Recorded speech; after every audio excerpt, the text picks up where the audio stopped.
Hello everyone, this is me. Welcome to my YouTube channel. Today I'm going to teach you class 11 chapter 4, that is Animal Kingdom. So let's start. When you look around, you will observe different animals with different structure and forms as over a million species of animals have been described till now. The need for classification become all the more important. The classification also help in assigning a systematic position to a newly described species. हम लोग अपने surrounding में रोज animals तो देखते ही होंगे। For example एक cat ले लेते हैं और एक काऊ ले लेते हैं, तो उनकी स्ट्रक्चर को अगर हम देखें तो उनमें वास्ट डिफरेंस है, बहुत स्ट्रक्चर में डिफरेंस है। और ये जो डिफरेंस है ये बाहर की तरफ तो है, बाहर से देखने में बहुत सारा डिफरेंस है, वैसे ही इनमें अंदर से भी बहुत डिफरेंस है। जो टोटल नंबर ऑफ एनिमल्स के स्पीसीज है वो 1 मिलियन है। हमको याद रखना है जो टोटल डिस्कवर्ड स्पीसीज है वो 1.7 टू 1.8 मिलियन है। मतलब जो 0.7 से 0.8 मिलियन स्पीसीज हैं वो सिर्फ और सिर्फ प्लांट है, और ज्यादा मेजोरिटी में कौन है, 1 मिलियन में कौन है, एनिमल्स। ओके, अब इतनी सारे एनिमल्स हैं तो हमें उनको स्टडी करने के लिए उनका एक कैटेगरी बनाना पड़ेगा, उनका क्लासिफिकेशन बनाना पड़ेगा, क्योंकि ये पॉसिबल नहीं है कि हम बारी बारी हर एक एनिमल्स को पढ़े, क्योंकि 1.7 टू 1.8 मिलियन स्पीसीज के बारे में तो नहीं पढ़ सकते। इसीलिए हम एक ग्रुप बनाते हैं कि जिसका फीचर सेम रहता है उसको एक ग्रुप में रख दिया जाता है, और जिसका फीचर सेम रहता है उन सबको एक साथ रख दिया जाता है। तो इस चैप्टर में हम ये पढ़ेंगे कि हम लोग एनिमल को किस किस बेसिस पे कैटेगराइज करें ताकि ताकि हम उसको पढ़ पाए easily. Basis of classification. In spite of difference in structure and form of different animals, there are fundamental features common to various individuals in relation to the arrangement of cell, body symmetry, nature of coelom, pattern of digestive, circulatory, and reproductive system. These features are used on the basis of animal classification, and some of them are discussed here. Animals को classify करने के लिए 6 basis लिया गया था। ये basis कौन कौन से हैं? Nature of coelom, body symmetry, body organisation और level of organisation, and circulatory system, reproductive system and digestive system. ये 6 बेसिस पे क्लासिफाई किया गया था। अब बारी बारी एक एक को पढ़ते हैं। पहला है लेवल ऑफ ऑर्गेनाइजेशन। तो all member of animal are multicellular, all of them do not exhibit the same pattern of organization of cell. For example, in sponges the cell are arranged as loose aggregate, that is they exhibit cellular level of organization. Some division of level activities occur among the cell in Coelenterata. The arrangement of cell is more complex. Here the cell perform the same function are arranged into tissue, hence is called tissue system of organization. तो जो सारे के सारे animals होते हैं वो multi cellular होते हैं, मतलब एक से ज्यादा सेल से मिलके बने होते हैं, लेकिन इनमें जो सेल का अरेंजमेंट है ये अलग अलग है। कोई किसी में सेलुलर लेवल ऑफ ऑर्गेनाइजेशन है, किसी में टिश्यू लेवल ऑफ ऑर्गेनाइजेशन है, किसी में ऑर्गन लेवल है और किसी में ऑर्गन सिस्टम लेवल है। तो बारी बारी जानते हैं ये अलग अलग लेवल्स हैं क्या। तो पहला जानते हैं सेलुलर लेवल ऑफ ऑर्गेनाइजेशन। ये सेलुलर लेवल ऑफ ऑर्गेनाइजेशन जो है ये जो फर्स्ट टाइम जो एनिमिलिया आया था उसमें पाया जाता है, मतलब पॉरीफेरा में। सेलुलर लेवल का मतलब ये नहीं कि बस एक सेल, सेलुलर लेवल का मतलब कि बहुत सारे सेल है, मतलब एक से ज्यादा सेल है, क्योंकि सारे के सारे एनिमिलिया मल्टी सेलुलर है तो सब में तो एक से ज्यादा सेल है। लेकिन यहाँ सेलुलर लेवल का मतलब ये बोल रहा है कि बहुत सारे सेल हैं लेकिन ये सेल आपस में एक रिजिड कनेक्शन नहीं बनाए हैं, लूजली एक दूसरे से कनेक्टेड है।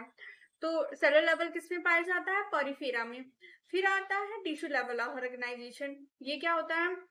जब कई सारे सेल आपस में मिलके टिश्यू फॉर्म कर लेते हैं, मतलब जो पहले जो सेल थे वो लूज एग्रीगेशन बनाए थे, मतलब रिजिड कनेक्शन नहीं बनाए थे, तो उसको बोलते थे सेलुलर लेवल। टिश्यू लेवल का मतलब ये है कि कई सारे सेल आपस में जुड़ के एक रिजिड कनेक्शन बना लिए, मतलब कि एक टाइट कनेक्शन बना लिए और वो सब मिल के एक साथ पूरा काम परफॉर्म करते हो, उसको बोलते हैं tissue level of organisation.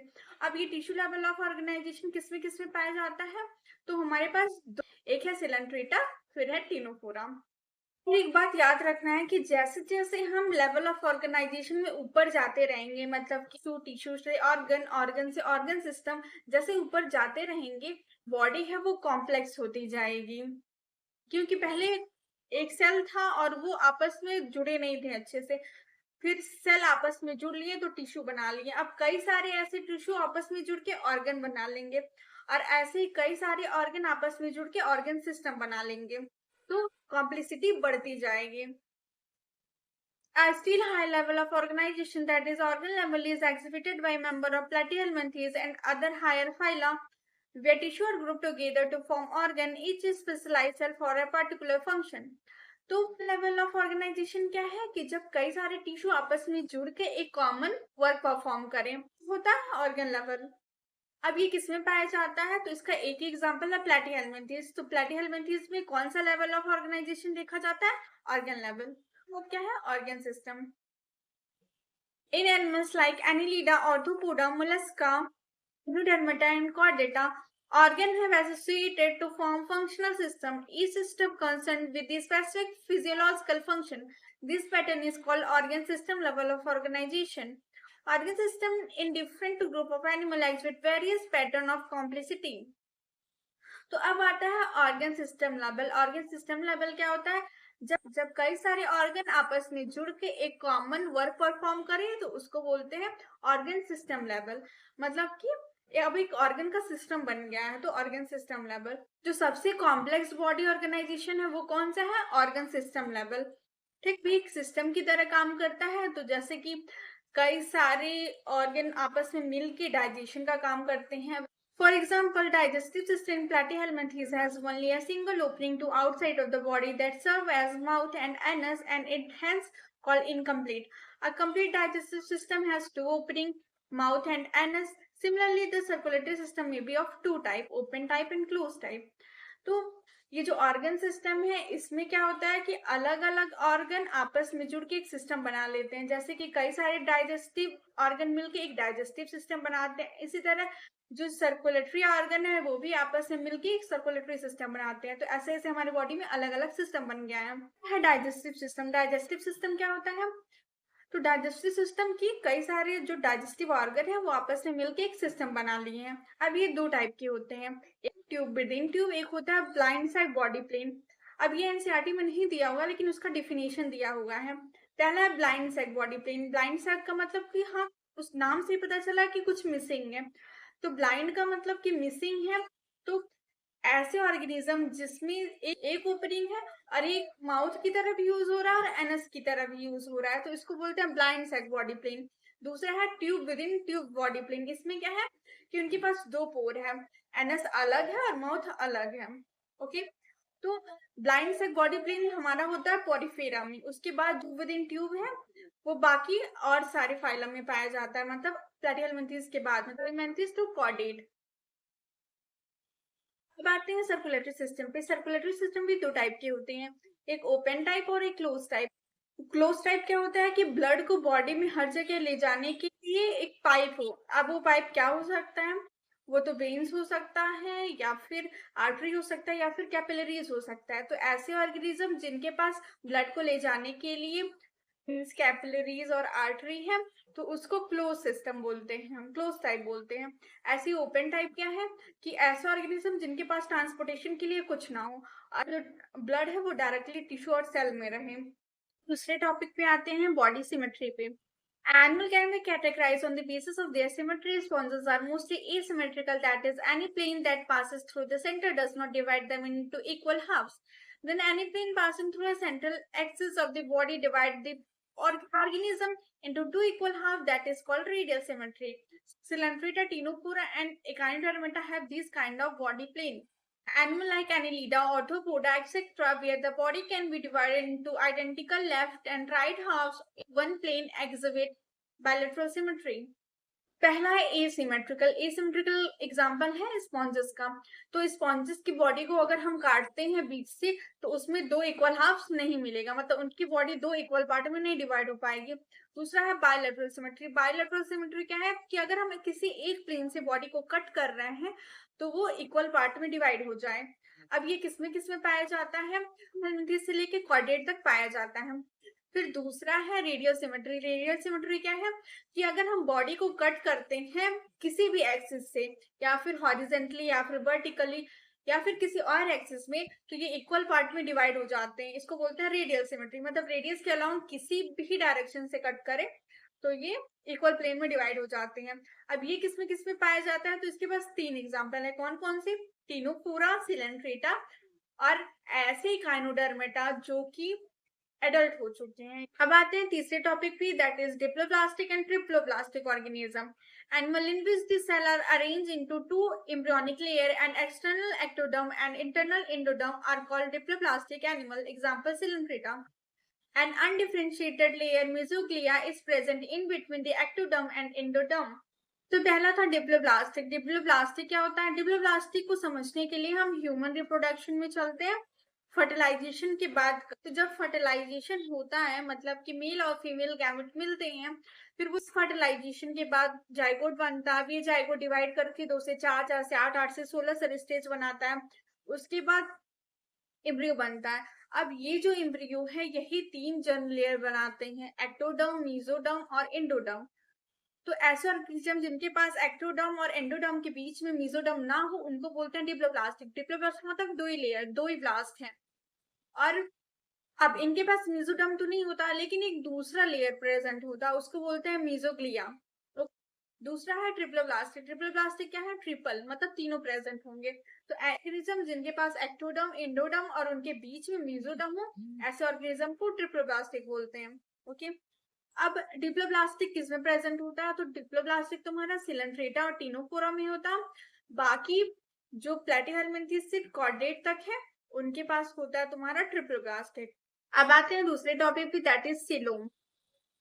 Presence or absence of cavity between the body wall and gut wall is very important in the classification. The body cavity which is lined by mesoderm is called coelom.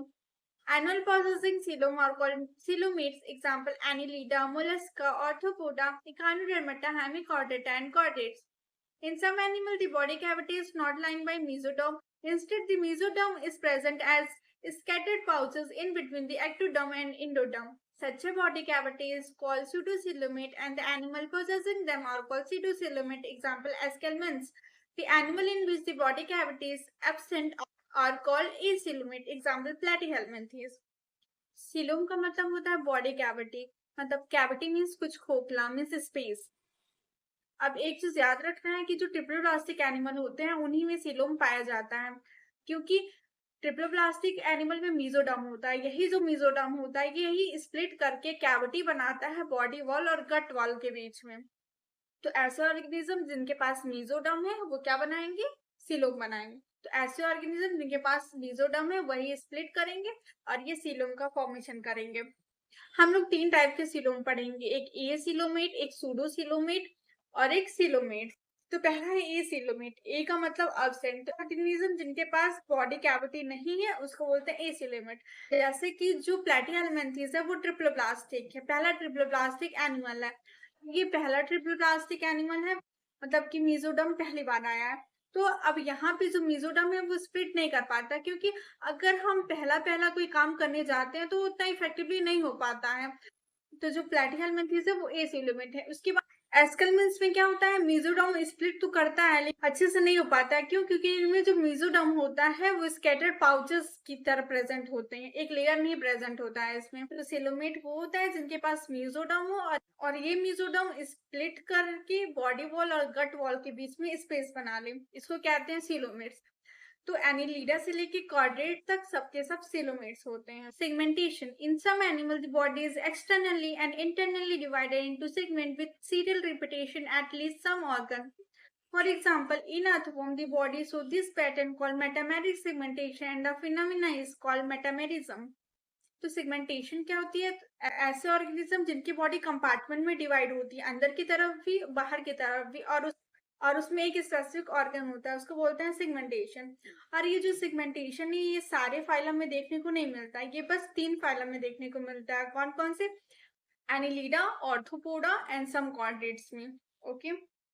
और ऐसे organism जिनमें ये segmentation पाया जाता है उसको बोलते हैं मेटामेरिक सेगमेंटेशन, और जो प्रोसेस है उसको बोलते हैं मेटामेरिज्म। मेटामेरिज्म से मिलता जुलता आगे और पढ़ने को मिलेगा और ये कंफ्यूजन क्रिएट करते हैं क्योंकि ये सबके सब एक ही जैसा लगता है, तो ध्यान रखिएगा। पहला है मेटामेरिज्म। मेटामेरिज्म का मतलब कि उनकी बॉडी डिवाइड हो सेगमेंट्स में।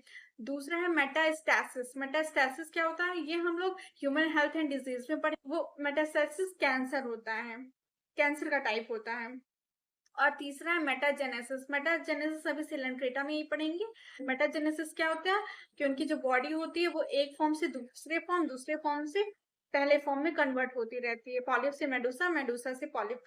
डिफरेंसेस याद रखना किसमें किसमें, मेटामेरिज्म में, मेटाजेनेसिस में एंड मेटास्टेसिस में। ओके। नोटोकॉर्ड जो है ये मेसोडर्म से बनता है और ये एम्ब्रियो के बैक साइड पे होता है, मतलब डॉर्सल सर्फेस पे होता है। और यही जो नोटोकॉर्ड है जब हम बड़े होते जाते हैं तो ये वर्टिब्रल कॉलम बना लेता है। और ऐसे ऑर्गेनिज्म जिनके पास नोटोकॉर्ड होता है उसको कॉर्डेट्स कहते हैं, और ऐसे ऑर्गेनिज्म जिनके पास नोटोकॉर्ड नहीं होता उसको नॉन कॉर्डेट्स कहते हैं। तो कॉर्डेट्स कौन कौन से होते हैं, जो कॉर्डेटा है वही कॉर्डेट्स होता है, बाकी पॉलीफेरा से एकाइनोडर्मेटा तक नॉन कॉर्डेट्स होते हैं। हेमिकॉर्डेटा ऐसा ऑर्गेनिज्म है जिसके पास नोटोकॉर्ड नहीं होता है लेकिन नोटोकॉर्ड लाइक स्ट्रक्चर होता है, उसको बोलते हैं स्टोमोकॉर्ड। आज का लेक्चर यहीं पे एंड करते हैं। For more such video please subscribe to my channel, like, comment and share.